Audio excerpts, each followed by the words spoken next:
Sebelum saya menyampaikan beberapa hal yang berkaitan dengan COVID-19 di negeri kita ini, bahkan di sekian belahan bumi, saya ingin berbicara sedikit tentang sejarah pandemi.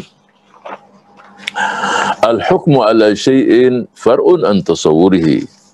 Antum sudah sering mendengar ungkapan itu. Tidak mungkin kita memberikan satu panduan, sikap, bahkan hukum ketika tasawur tidak jelas. Sebab bahasa ini adalah konspirasi, rekayasa, apapun itu bisa muncul ketika tasawur tidak jelas. Ya, kalau tasawur tidak jelas, pasti hukum pun tidak jelas pula. Oleh itu kita akan, atau sementara ini sebagai proroh, saya akan menceritakan sejarah pandemi yang model seperti COVID-19 ini pernah nggak terjadi di dunia. Ya, sehingga kita tidak bersikap dengan satu sikap yang keliru ketika tasawur kita tidak jelas. Pertama saya ingin jelaskan bahwa yang seperti terjadi di kita ini, pandemi COVID-19, pernah terjadi pandemi di dunia, wabah. Arti kalau wabah itu ya sudah mendunia. Kalau hanya lokal ya mungkin penyakit-penyakit biasa saja, ini wabah pandemi. Yang pertama adalah wabah Athena. Ini saya sebutkan ada 6 wabah besar di dunia. Wabah Athena itu tahun 430 sampai 427 sebelum Masehi. Ini yang pertama. Nanti saya akan jelaskan walaupun dalam singkatan saja, sangat singkat. Yang kedua adalah wabah Antoninus. Ya, 165 sampai 180 Masehi. Yang ketiga adalah wabah Justinianus. Ini tahun 541 sampai 542 Masehi. Kemudian wabah hitam, Black Death. Ini terkenal wabah yang hitam ini. Nanti apa sebabnya dikatakan wabah yang hitam itu? Tahun 1347 Masehi sampai 1351 Masehi. Kemudian yang kelima adalah wabah kolera. Tahun 1817 sampai 1827 Masehi. Dan yang terakhir wabah yang besar, 1 abad yang lalu, sering kita dengar flu Spanyol atau Spanish flu. Tahun 1918 atau tepatnya adalah Februari tahun 1918 sampai April 1920. Baiklah, saya ceritakan sedikit tentang wabah tadi, wabah Athena. Ya, wabah Athena ini wabah yang bayangkan yang meninggal saat itu, ya, itu sekitar 1/4 sampai 1/3 penduduk Yunani itu wafat. Dari mana asal dari wabah ini? Dari Ethiopia, kemudian ke Mesir, kemudian bagaimana ke Athena? Ya perdagangan antara pedagang-pedagang Mesir ke Athena, dan cukup banyak sekali yang meninggal saat itu. Jadi asal muasalnya adalah dari Ethiopia. Kemudian yang berikutnya adalah wabah Antoninus. 165-180 Masehi, atau sering dikatakan juga dengan wabah variola atau campak, ya, atau campak juga. Wabah ini sampai ketika terjadi wabah tersebut, Kaisar Romawi pun, Lucius Verus pun meninggal juga. Kemudian pemangku rajanya, Marsus Antoninus, sehingga dikatakan wabah Antoninus itu karena salah satu dari pemangku kerajaan itu juga meninggal juga. Kemudian terjadi, sudah selesai saat itu, muncul lagi wabah ini 9 tahun kemudian. Yang mati setiap hari di saat itu adalah 2.000 orang di Roma sendiri. Ini di Roma sendiri yang mati setiap hari 2.000 orang. Bahkan menyebarlah wabah ini, dan yang meninggal di sekian banyak negara itu sekitar 5 juta orang pada saat itu.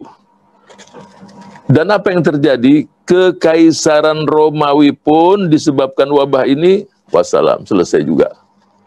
Jadi nanti kita akan ceritakan apa yang muncul dengan pandemi dan wabah ini ketika terjadi. Bayangkan setiap tentara 3 orang, tentara Romawi 2 itu meninggal dari wabah ini. Bagaimana negaranya nggak hancur. Kemudian yang ketiga adalah wabah Justinianus. Jadi tahun 541-540 Masehi. Ketika wabah ini menyerang daerah Romawi Timur, Kekaisaran Bizantium. Jadi yang Romawi tadi sudah tumbang, sekarang Bizantium pun diserang. Tahun 541 sampai 542 Masehi. Menyerang Romawi Timur, Kekaisaran. Apa wabah ini? Apa ini? Penyakit pes. Jadi penyakit pes ini yang muncul dari kutu tikus. Nah itu, ini menyebar sampai kemana-mana. Dari mana wabah ini munculnya? Asalnya dari Cina. Nah, ini, jadi kalau kita lihat Wuhan dulu udah terjadi. Ya, sekarang Wuhan dulu dari Cina. Cuma Cina yang mana? Wallahu alam. Tapi muncul dari Cina. Melewat mana? Lewat jalur sutra. Jadi dari pengusaha-pengusaha itu yang menyebarkan wabah tadi. Nah, kemudian cukup lama wabah ini sampai sekitar 2 abad. Berakhir sekitar tahun 750 Masehi, ya saat berdirinya Daulah Bani Abbasiyah ini muncul, dan ini melemahkan Romawi Timur. 10.000 yang meninggal, dan diperkirakan total yang meninggal selama 2 abad itu sekitar 100 juta jiwa. Ketika zaman ini sering kita mendengar ta'un di Syam, yaitu di masa itu juga. Ya, ini terjadi tahun 638 sampai 639 Masehi di zaman Sayyidina Umar bin Khattab. Ya, dan disitulah kejatuhan Romawi Timur, dan virus itu juga bermutasi. Nah itu, jadi awalnya terus bermutasi. Itu. Kemudian ini di tahun di abad di zaman kepemimpinan Sayyidina Umar bin Khattab radhiyallahu anhu. Kemudian di berikutnya adalah Black Death. Ini wabah yang cukup dikenal tahun 1347 sampai 1351 Masehi. Bayangkan wabah ini membunuh hampir 2/3 penduduk Eropa. Jadi kita bayangkan, bukan hanya setahun, 2 tahun, sampai 2 abad. Ya. Dan menyebar kemana-mana. Sampai muncul beberapa wabah yang besar sekali selama 2 abad itu sendiri.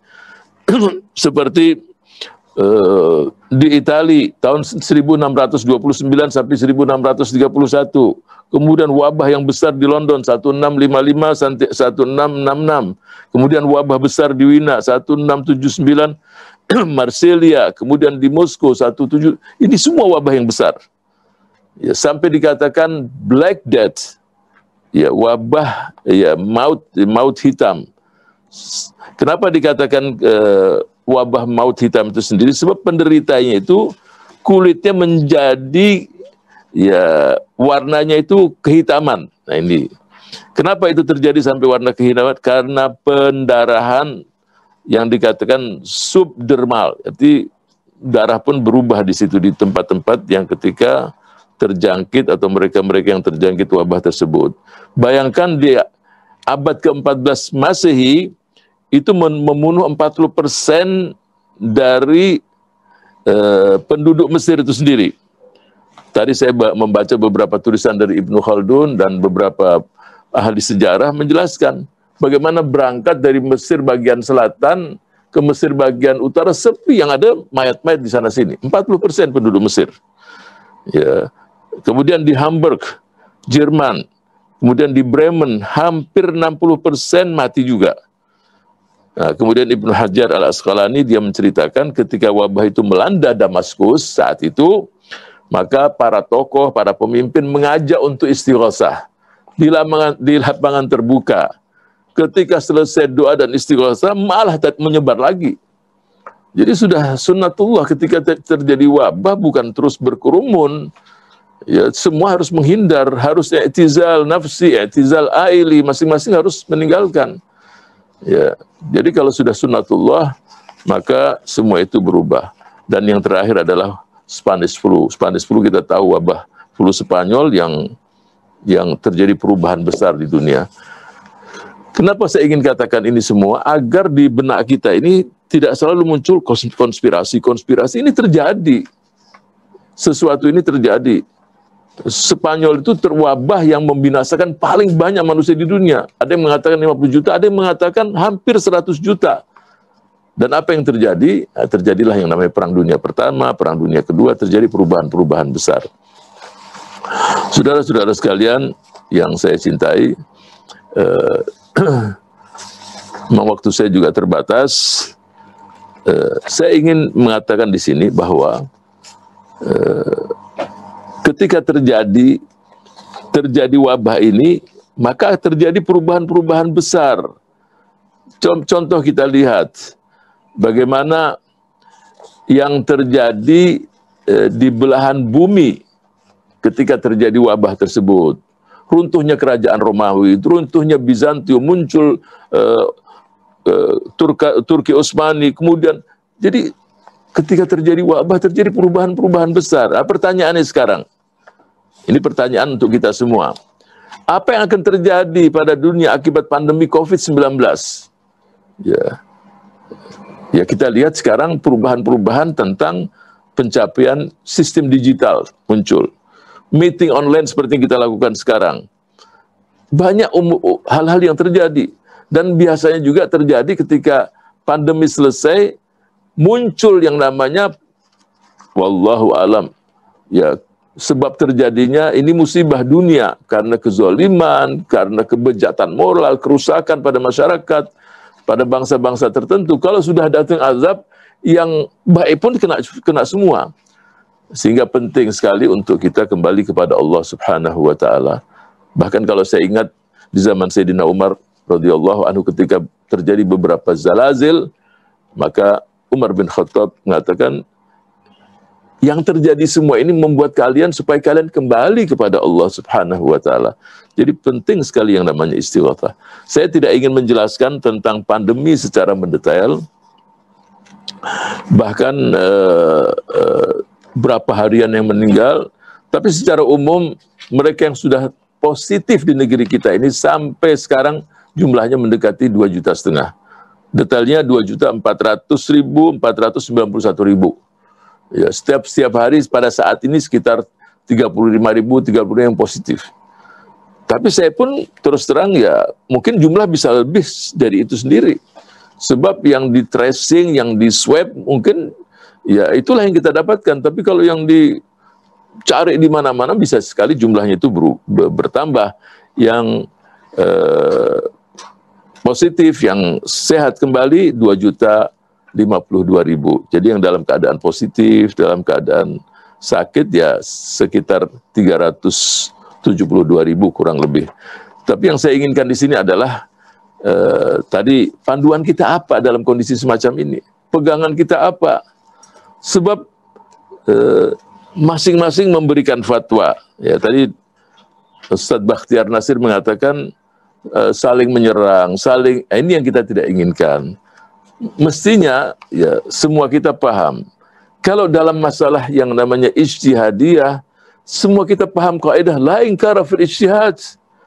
Ya, contoh di zaman Imam Malik, ada yang menyarankan apa yang dalam Muwatta itulah yang diterapkan. Imam Malik mengatakan kalau itu dijalankan fitnah yang terjadi. Sebab hadis-hadis yang ada dalam Muwatta tidak semua hadis-hadis Rasul sallallahu alaihi wasallam. Kalau kita kumpulkan seluruh hadis-hadis Rasul sallallahu alaihi wasallam di kitab Bukhari, Muslim, kemudian Sunan dan itu kurang lebih 114.000 hadis. Sedangkan di Muwatta oleh Imam Malik ya paling hanya beberapa ribu saja. Olehnya itu memaksa seseorang dengan satu ijtihad yakunu fitnah. Imam Malik melarang. Dan kalau seseorang juga di dalam posisi yang semacam itu, kita dapatkan banyak ulama-ulama sehingga muncullah kaidah la inkara fil ijtihad. Jadi tidak boleh memaksa orang dalam satu ijtihad. Kemudian pertanyaannya sekarang, apa sikap para ulama dengan COVID-19 pada saat ini. Tapi sebelum saya ke situ menjelaskan itu, kita dapatkan Rasulullah Sallallahu Alaihi Wasallam bersabda, Sallallahu Alaihi Wasallam, "Man yuridillahu bihi khairan yufaqihu fid din." Jadi hukum pun perlu fikih. Itulah yang dikatakan fiqhul ahkam. Bisa saja dua orang di depan kita dan pertanyaannya sama, fatwanya berbeda. Contoh umpamanya, ini di bulan suci Ramadan. Satu bertanya, "Ustadz, saya akan musafir. Sebaiknya apa yang saya lakukan? Saya berbuka atau puasa?" Kamu puasa. Satu lagi mengatakan, "Ustadz, saya akan musafir. Sebaiknya apa yang saya lakukan?" Kamu berbuka. Dua pertanyaan, tapi fatwanya berbeda. Itulah yang dikatakan fiqhul ahkam. Kenapa yang pertama tadi diarahkan untuk berpuasa? Karena perjalanan dia begitu ringan. Ya, apa itu? Dia dari rumah dengan mobil AC, pesawat AC. Ya, pesawat nggak ada yang pakai kipas. Ya, soal pesawat-pesawatan. Kalau pesawat beneran kipasnya di luar, atau sekarang dengan pesawat jet semua. Jadi sederhana, ringan, dan dia yang membuat dia lebih bagus adalah berpuasa. Yang satu, dia menggunakan sepeda motor, perjalanan jauh ke Jawa Tengah, ke Jawa Timur, dia buka. Yassiru wa la tu'assiru, wa basyiru wa la tunafiru. Jadi fiqhul ahkam penting. Kemudian muncul fiqhul dakwah, fiqhul banyak. Itulah yang dikatakan fiqhul din. Jadi saya berharap ketika kita memutuskan, sebelum kita memutuskan, kita baca mada atau ma aqwalul ulama fil masalah. Seperti masalah corona, kemudian distinction dalam sholat, diberikan jarak, kemudian apakah harus sholat Jumat. Ini ulama udah bahas semua. Tinggal kita, bagaimana sikap kita. Muncul 3 pendapat dalam masalah ini. Pendapat yang pertama, mereka mengatakan bahwa untuk masalah corona semacam ini, maka ulama-ulama kita mengatakan jawazu ta'tidil masajid fil jum'i wal jama'at ma'al ibqa ala raf'il adhan syariat syairah lil Islam. Jadi dibolehkan untuk masjid itu tidak digunakan untuk sholat berjamaah dan sholat Jumat. Tuh, ini jumhur, bukan pendapat fulan-fulan. Dari mana jumhurul ulama? Kita dapatkan jumhurul ulama al-mu'asirin fi ghalibil majami' al-fiqhiyah. Nah, silahkan kita lihat al-majma' al-fiqhiyah, apakah yang di Mesir, di Saudi, bahkan Ittihad Ulama, Ittihadul Alami lil Ulama al-Muslimin. Kemudian kita dapatkan yang di Maroko, yang di Yordan, yang di Aljazair. Kemudian kita dapatkan Hayatul Fatwa li Daulatul Kuwait, al-Majma' al-Fiqh al-Iraqi juga kita dapatkan. Banyak kita pakai. Bukan hanya tokoh tadi, tapi afrad juga. Ada juga beberapa afrad. Kemudian yang kedua kita dapatkan juga mengatakan, ini pendapat yang kedua, sebelum saya sebutkan dalil-dalilnya. Kalau sama seperti yang pendapat yang pertama, dengan catatan. Nah, dengan catatan apa? Kalau benar-benar wabah tadi muntashir. Artinya di titik itu memang kondisinya bukan hanya ya sekurang-kurangnya merah atau hitam. Nah, itu diterapkan tadi. Tapi kalau tidak muntasyir di situ, jadi tidak ditamim di semua wilayah, tidak. Kemudian pendapat yang ketiga, la yajuzu mutlaqun ta'tilul masajid, ighlaqul masajid fil jama'at wal jum'ah. Yang ketiga, melarang segalanya. Ini 3 pendapat ada, tinggal kita lihat bagaimana dalil-dalil mereka. Jadi saya berharap kepada ikhwah semuanya, kalau masalah itu masalah yang baru, kita punya sekarang banyak referensi, ya, seperti masalah-masalah fiqhiyah al-qadimah, atau masalah-masalah seperti al-qatlur rahim, disuntik untuk mati. Karena udah susah ini dan apa namanya, atau kalau dalam bahasa kita dikatakan masalah eutanasia. Jadi al-qatlur rahim itu banyak negara-negara yang membolehkan. Saya tidak kembali ke sana, cuma saya berharap ketika muncul masalah-masalah yang semacam ini, sebaiknya kita juga melihat ada nggak yang sebelum kita memberikan fatwa, tapi tidak afrod, tapi majami'. Terus kita lihat apa sih dalil yang digunakan? Ya, apa yang digunakan oleh mereka-mereka yang membolehkan tadi? Mereka mengatakan fiqhul azar. Artinya ada hal-hal yang dibolehkan seseorang itu tidak datang ke masjid dalam keadaan sakit, ya. Kemudian dalam hal-hal tertentu, hujan lebat umpamanya yang tidak mungkin dia itu bisa berangkat ke masjid. Kemudian mereka juga berdalil juga bagaimana Rasul Shallallahu Alaihi Wasallam melarang mereka-mereka yang mulutnya bau apa semua untuk datang ke masjid. Ya, mengatakan qiyasul aula. Artinya kalau itu aja dibolehkan, apalagi masalah wabah corona itu sendiri. Kemudian mereka mengatakan juga ada yang namanya at-tarjihil maqasidi. Maqasidus syariah itu salah satunya ada hifdzun nafas, ya, menjaga diri dari kematian, ya, dan kebinasaan. Nah, ini virus ini ya sangat memungkinkan wabah ini bisa akan terjadi untuk membinasakan seseorang. Jadi ini termasuk salah satu maqasidus syariah, menghindari kerumunan dan wabah itu sendiri untuk menyelamatkan seseorang dari kematian tadi. Yang kedua mengatakan, oke, saya setuju itu semua, tapi buktikan bahwa ini memang benar-benar wabah di daerah itu. Itu. Jadi jangan langsung taktil, dilarang. Itu. Jadi jangan terburu-buru untuk melarang hal yang demikian. Olehnya itu dia mengatakan, yang kedua ini mengatakan, ya jangan terburu-buru, langsung di ta'til, ditutup masjid-masjid, nggak ada sholat jamaah, nggak ada sholat Jumat, nggak ada ini. Kita lihat kalau memang daerah itu dan titik tersebut adalah memang zona merah atau zona hitam, ya udah kita larang, tapi tetap dilakukan beberapa orang. Jadi tetap tuqamu as-sholatul jamaah. 2-3 orang, al-jamaah aslul jamaah nafrain. Jadi tetap, tapi sepakat adzan tetap dikumandangkan dan ada yang beribadah, cuma dibatasi untuk hal-hal yang demikian. Yang ketiga ini la yajuzu mutlaqan. Jadi tidak.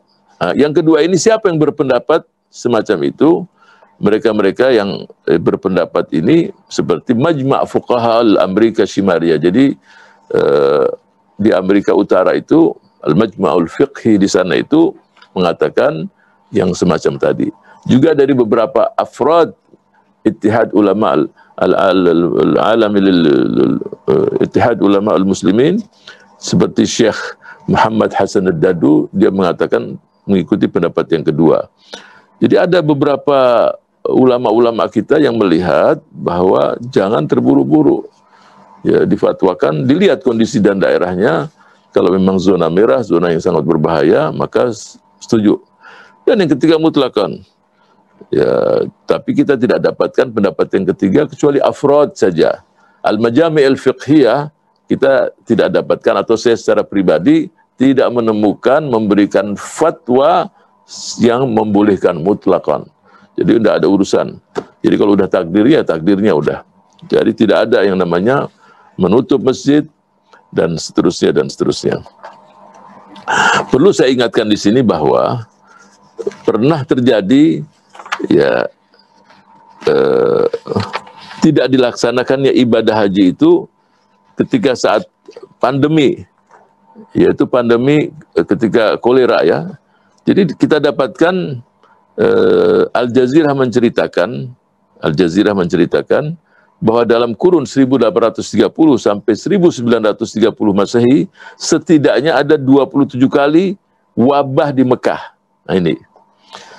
Jadi selama satu abad itu ada 27 kali wabah. Dan yang jelas pada tahun 1850, 1960 dan 1883 haji dan umroh ditiadakan pada saat itu. 1850, 1850, 1860, dan 1883 ditiadakan haji. Jadi pernah terjadi, bukan sesuatu yang baru. Nah, dengan ketika melihat bahwa memang ada 3 pendapat dalam masalah ini. Nah, kemudian muncul masalah-masalah berikutnya yang berkaitan di luar wabah ini. Apa itu? Nah, muncul.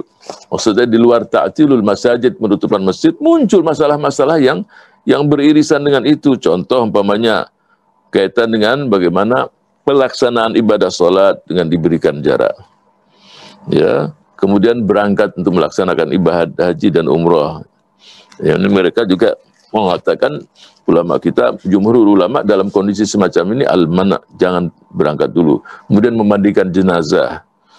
Ya, kemudian yang berkaitan dengan ihtikar, ini banyak obat-obatan yang ya disimpan, disembunyikan oleh para pedagang. Ini jelas sama dengan ihtikar, walaupun dia bukan makanan dan kebutuhan ini kebutuhan mendasar juga.